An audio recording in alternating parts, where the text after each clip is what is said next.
Ricla, un pueblo de la provincia de Zaragoza. De esos en los que todo el mundo se conoce, todo el mundo se saluda, donde los vecinos saben qué coche tiene, a qué hora vuelves a casa. De estos sitios en los que parece que es un lugar seguro. Pero ya sabemos que muchas veces las peores historias comienzan con esa frase. El 2 de abril de 2012, una mujer salió de su casa y ya no volvió. Nadie la buscó durante 22 días. Nadie, excepto las personas que la querían de verdad. Porque quien debía haberla buscado lo sabía todo. Este es un caso que me habéis pedido, relacionado con el caso de la semana pasada, de Vanessa Barrado. Este es el caso de Pilar Cebrián.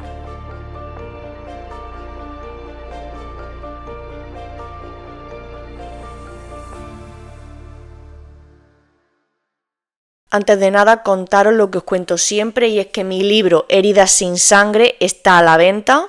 Podéis conseguirlo en la página web rebecaelisamartinez.com y en él cuento mi experiencia con la violencia machista. Relato que puede ayudar a muchas mujeres, sobre todo jóvenes, pero en realidad mujeres de todas las edades. Porque ya sabemos que no hay una edad para sufrir estos abusos, esta violencia machista.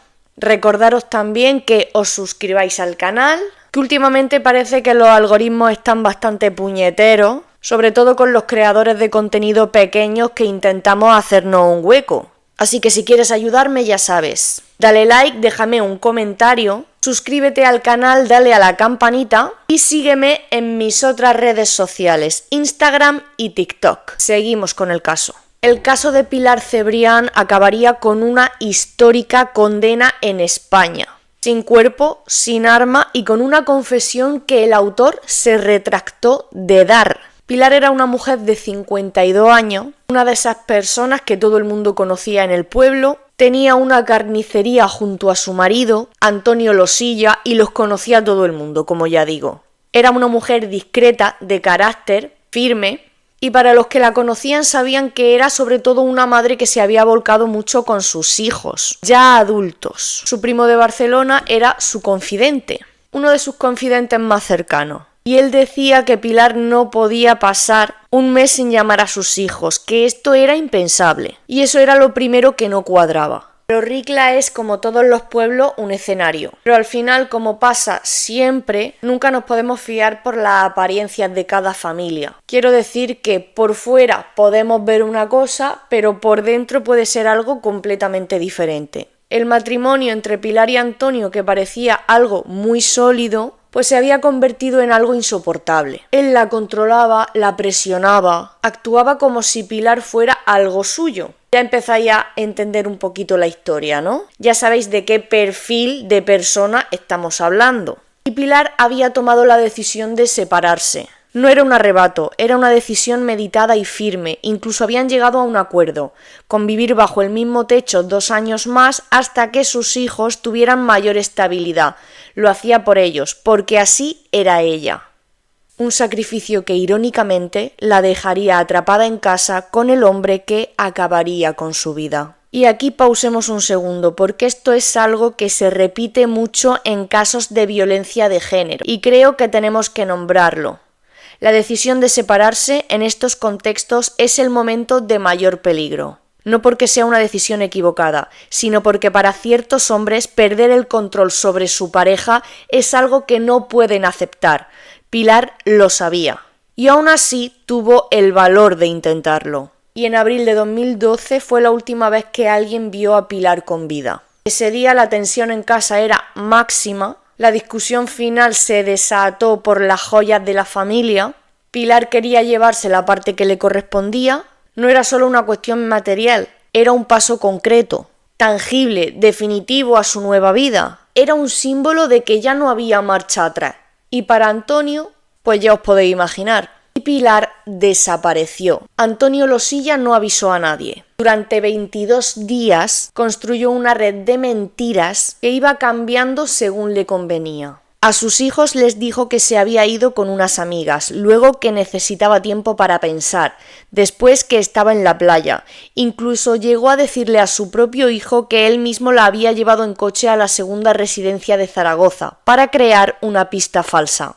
envió correos electrónicos al primo de Pilar de Barcelona. Y como si eso no fuera suficiente, llegó a contactar con videntes para generar pistas falsas. Jugaba a estar preocupado mientras sabía perfectamente lo que había ocurrido. Hay un detalle que los investigadores no pasaron por alto.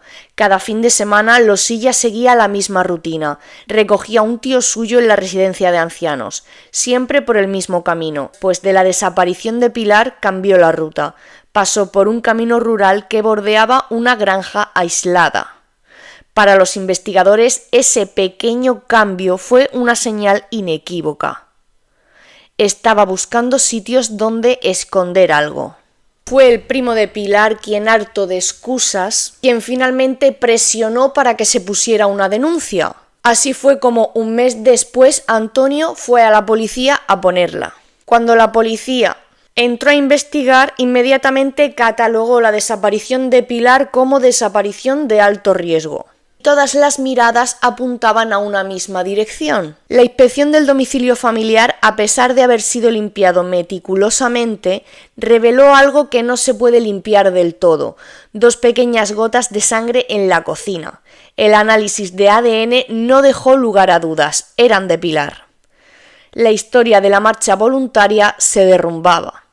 Durante meses, cientos de efectivos de la Policía Nacional y la Guardia Civil, junto a voluntarios, peinaron la comarca de Valdejalón, pozos, barrancos, campos, zonas boscosas, perros especializados, georradares, drones, nada. El 22 de octubre de 2012, un agricultor de Cadrete encontró restos humanos semienterrados en una chopera. Todos pensaron que era el cuerpo de Pilar Cebrián. Esto fue clave, porque Antonio Losilla también lo pensó y se vino abajo. Durante un registro en la casa, de forma espontánea, ante los agentes y un secretario judicial, confesó, con una frialdad y una precisión que al parecer helaron la sangre. Dijo que en medio de una discusión la había empujado, que ella cayó y se golpeó la cabeza con el pomo de una puerta, que murió en el acto, que entró en pánico. Y entonces dijo lo siguiente: fue a cenar a un restaurante como si nada hubiera pasado, porque quería dejar tiempo para que la sangre de Pilar coagulara, y así cuando la dividiera, pues no se esparciera tanto. Después, aplicando los conocimientos de su oficio como carnicero, dividió el cuerpo en el garaje sobre una mesa, lo metió en paquetes y lo fue arrojando en distintos lugares de la comarca. Lo contó con la misma frialdad con la que alguien describiría una tarde cualquiera. Pero el laboratorio forense guardaba una sorpresa que lo cambiaría todo. Aquí ya sabéis de lo que estamos hablando. Y es que los restos encontrados en aquella chopera no eran los de Pilar Cebrián. Pertenecían a Vanessa Barrado. Tenéis el caso en el vídeo anterior, en mi canal. Vanessa Barrado era una joven de 27 años víctima de otro crimen que, de no haber sido por la búsqueda de Pilar, podría haber quedado sin resolver para siempre. La policía se encontró ante un escenario: un crimen sin cuerpo, el de Pilar, y un cuerpo sin crimen, el de Vanessa. Tan pronto como Losilla comprendió que los restos no eran de su mujer, su actitud cambió radicalmente. Se retractó de todo. Alegó que había confesado bajo presión policial y se declaró inocente. De manipulador doméstico a manipulador de una investigación criminal. El mismo patrón, otra escala. Con la investigación paralizada, sin cuerpo, sin arma y con una confesión retractada, los responsables del caso decidieron recurrir a algo que nunca antes se había hecho en una investigación criminal en España: el test P300, o como lo llaman popularmente, el test de la verdad cerebral. Pero cuidado, no es un detector de mentiras, lo que mide es una onda cerebral, la P300, que nuestro cerebro genera de forma involuntaria cuando reconoce algo como familiar o relevante.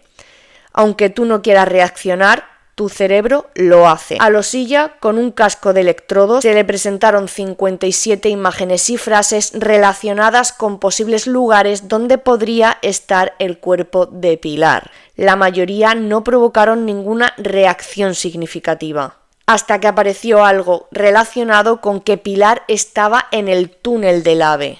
y sus ondas cerebrales respondieron.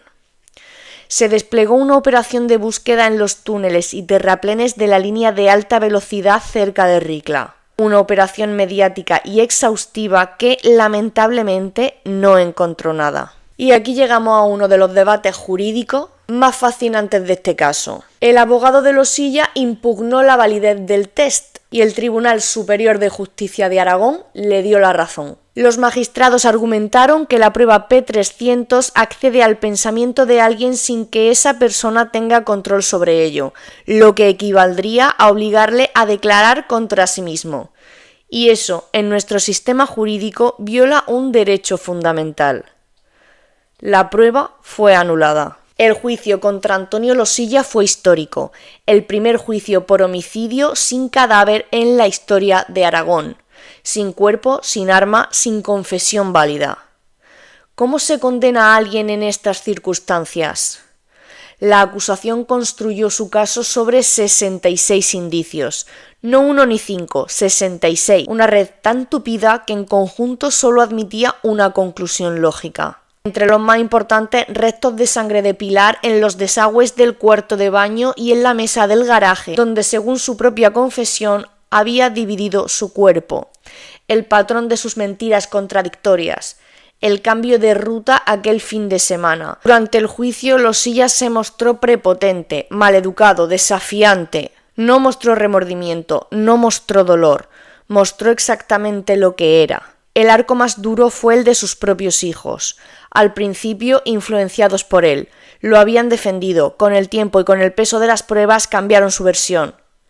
Admitieron que su padre los había presionado y manipulado para que lo protegieran. El mismo hombre que acabó con la vida de su madre los había usado como escudo. El jurado popular no tuvo dudas.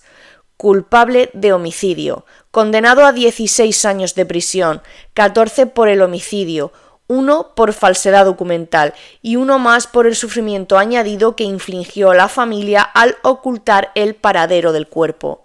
La condena sentando un precedente en la jurisprudencia española. La justicia puede actuar incluso en la ausencia total de la víctima. A día de hoy, Antonio Losilla sigue en prisión y el cuerpo de Pilar no ha aparecido. La búsqueda no ha dado nuevos resultados. Y hay algo que me gustaría decir. Y es que aunque se haya hecho justicia entre comillas en un tribunal, eso no significa que la familia haya hecho el duelo, porque ya sabemos que es un duelo incompleto cuando un cuerpo no aparece. Losilla desde su celda sigue ejerciendo la última forma de control que le queda sobre Pilar. Sabe dónde está y no lo dice, negándole a sus familiares el derecho a ese duelo. Este caso, como muchos que terminan así, empezó mucho antes. Empezó con años de control, de manipulación, de una mujer que aguantó porque quería proteger a sus hijos y que cuando finalmente decidió marcharse, pagó el precio más cruel. No cuento esto para crear moralejas fáciles, lo cuento porque Pilar Cebrián era una persona real, con una vida, con un carácter, con un proyecto de futuro que nunca llegó. Y porque entender lo que pasó es la única forma de no mirar hacia otro lado. Sin más, teniendo en cuenta la situación, espero que os haya gustado el contenido de este caso. Se agradece un like, que me sigáis en todas las redes sociales y por supuesto espero veros en el próximo vídeo.